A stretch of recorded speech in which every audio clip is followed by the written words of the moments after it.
Because, yeah, it won't a lot of prettiness. I'm with you, Deke. It was not a lot of pretty out there, man. I mean, Tomlin deserves blame. I don't think it'd be wise to fire him right now. See how the season plays out, and then I think you could talk about hot seat. I think he deserves at least that benefit of the doubt because this season, going forward, it is a lot on him. Yes. These are his guys at coordinator. These are all his draft picks, the personnel and everything. He's working with Omar on this. Yeah.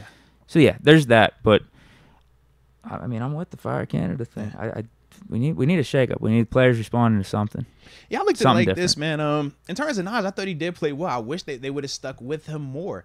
And it was because of, like I said, the Texans deciding to play that nickel package versus him. Typically, teams aren't doing that. Typically, teams will walk down in that box or blitz it every single time. But it was good that they weren't doing that. So, yeah, Najee May did what he was supposed to. I would love to have seen him get more opportunities out there, man. And on the flip side, Jalen Wayne got to hold on to the ball. Period. Yeah. You cannot put that ball on the ground. If you know him, you know that's been something that he's dealt with at times. You can't put the ball on the ground. The same way we talked about Jalen wanting to get more opportunities, man, this is a week-to-week thing, man. So, yeah, when you start putting that ball on the ground, it does make you be like, you know what? I don't know if you're ready for that. But I do like the fact that Coach did stick with him because he did have some more moments, and that's the other part. But as a whole, man, Najee looked good yesterday, man. So I was definitely happy for that man right there.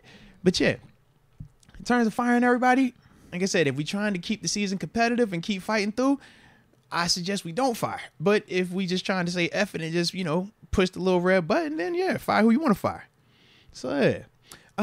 We did have a couple that came in before Ramsey. I wanted to get them real quick. AJ Martinez, he says, Najee Harris, first back-to-back 2,000-yard rusher since Barry Sanders. Najee, congrats on getting paid in Detroit. I will be supporting that. I'll be sporting that Nas jersey. He said he going to them Lions. Dog, that's crazy. He ain't going there, man. We got some more mileage out of him right now. All right, Skydiving Heck says, Texans humbled me. Texans humbled me where I have to change expectations for this team. I see a mid-team with a couple of great players. Also, there will be no changes, and Matt Canada will still be here for Ravens Week. It's a strong possibility you're right with that perception right there, man. Strong possibility. He also says, need a new OC to see who Kenny can really be. If Kenny don't pan out this year, there's too many good QBs in this draft to pass up. And I'm a KP8 guy. All right, now we done caught it all up. All right, should be red, I think it is, right? Yeah. Says, yo, Deke, I thought we were back after one game, LMAO. We were. And we still can be. We were back, and then we hit the reverse button. Yeah, man, sometimes progression isn't linear. Sometimes you take 3 steps forward, take a step back, 2 steps forward, take 2 steps back. Hey, man, the big thing is we got to stay constant in motion. If we just pull the plug, that's us essentially quitting on it. That's essentially saying we're tired of, the up and down. We don't want to do this anymore. We don't want to fight. And that's cool. But as you can see, man, everybody has to do it every single week. I'm sure the Chiefs thought they was going to win by 30 last night. You saw what that game looked like. Got real interesting. All right. Multiple teams go through this type of stuff, man. But the difference is the teams that are able to stick with the rally and ultimately correct the issues are the ones that are able to keep winning. And the ones that don't, they're the ones that fall by the wayside. So we can decide which one we're going to be, though. Let's go, UW. The Steelers players and execution was very poor, obviously, but the Texans coaching staff did circles around Mike Tomlin, Canada, and Terrell Austin. Mm-hmm. Pittsburgh has been out-schemed way too often. Yeah, I always find it interesting, just those type of statements at the end. Out-scheme way too often. Who puts the, limit on what is too often versus not enough versus it has been too often recently, I think. I just be trying to figure it out, man, because it's like a broad statement. It's just like it's too often. All right, cool. Yeah, these blowouts have been happening way too often recently. Because I look at it like this, right? If we say these blowouts are happening too often, and we're like, yo, that's a fireable offense. Why don't we hold the players to the same standard though? When we see players make the same mistakes over and over, we don't say that's a fireable offense. Get them out of there. Yeah, some of these teams are broken. We've had, but I mean. It's tough. I'm speaking on this team right now, though. Well, yeah, but I'm talking about these blowouts that we've seen, the last 2-3 years. Yeah, that's what I'm talking. This has been happening too recently. Games, yes. Was this considered a Tomlin game? Let's be real. Was our team good enough to be viewed as this being a Tomlin game? Yes or no? That's what I'm saying. I hope so. But the way the offense has been looking, this is 75% of the time thus far this season. That's my thing. So it's like an expectations then. The offense needs to be better than this. 100% they got to be better. But we've been saying that. So I'm with you. They got to be better. No, but I wouldn't even say, like, dude, getting blown out. I mean, Ben brought us back in that Vikings game. Getting blown out like 28-0 in that game. Getting blown out by the Chiefs. That I think it was the same year, right? Playoffs, yeah. Blown out by the Bengals. I don't know. It's 6 times. The Alex Kozora stat is out there. But I don't know if those weren't necessarily Tomlin law. I thought those were just in the flow of the season type of losses, and wow, this just literally came out of nowhere. I'm more surprised about this Texans one than I am about that Bengals one or that Chiefs one. And you look at how both of them teams have ended the seasons on back-to-back occasions after they did what they did to us. Those were good football teams. Regardless of what we might have wanted to feel going into it, you can't say they're not a good football team when both of those teams did what they did those seasons. I think that the one was Ben's last year. I think we got it to like close to 500. We were rolling, and all this, we just laid an egg. I mean, we only finished that season with 1 less loss than the Bengals. I'm with you, bro. I'm with you. But we saw how the Bengals finished the season. So when I think of that, regardless of what we're talking right now, they still ended at a spot that tells me that was a good football team. But these are blowout losses. Another one was last year against the Bills. Another one last year, Eagles. But like, dude, these are losses. It's just like it's over in like 2.5 quarters. You know what I mean? Like we're down 20, 30 points. You brought up, what were the 2 teams you said? Bills and Eagles. How were they last year? Were they good teams last year or were they bad teams last year? Yeah, but we shouldn't be that bad is what I'm saying. Well, that's a personal feeling. I look at it like those teams, one was in the Super Bowl and the other one had legitimate Super Bowl aspirations, and we looked at it as, dang, y'all kind of fell short because y'all lost in the division round. Did we even make the playoffs last year, Deke? Should have.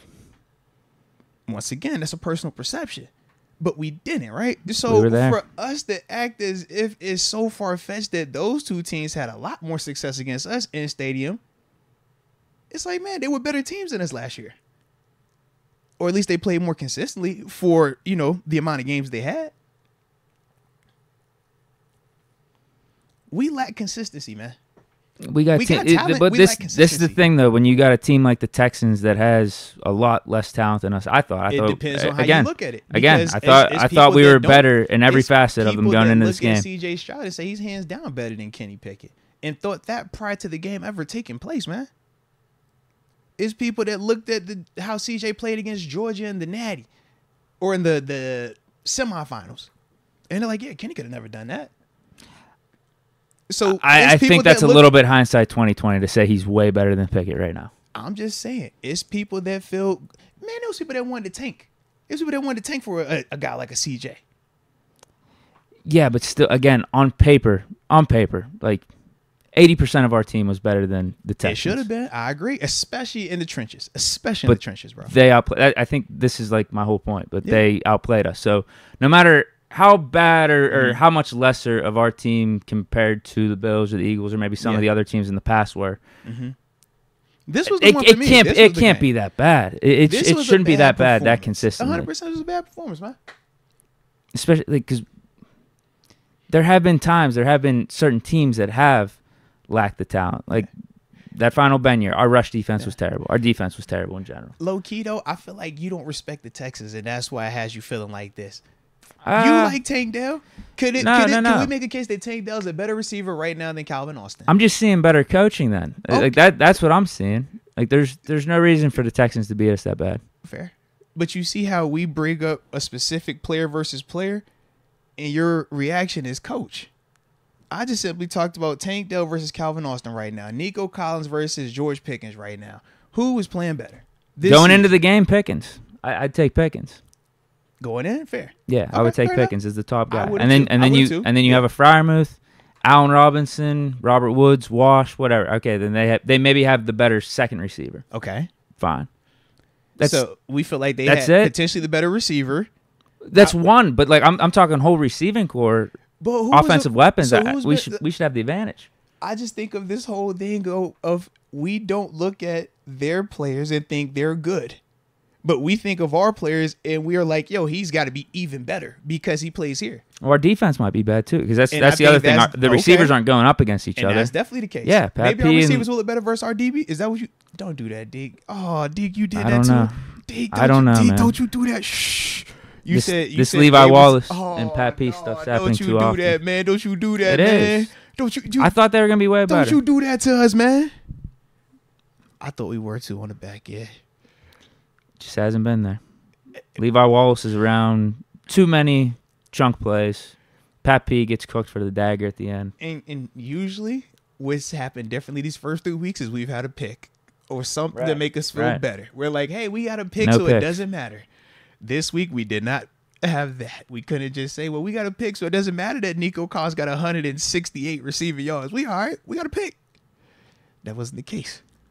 But once again, when we were talking about that in prior weeks, this is some of the stuff, though. It's like we can run from it or make an excuse for it, or we could be real about it. This wasn't the first week that we've seen our DB struggle to cover receivers, is it not? This wasn't the first week of that. But we've told ourselves every excuse in the book coming into these matchups, man. But right here is one of the ones where you really got to start questioning. Is Tank Dell and Nico Collins on that level?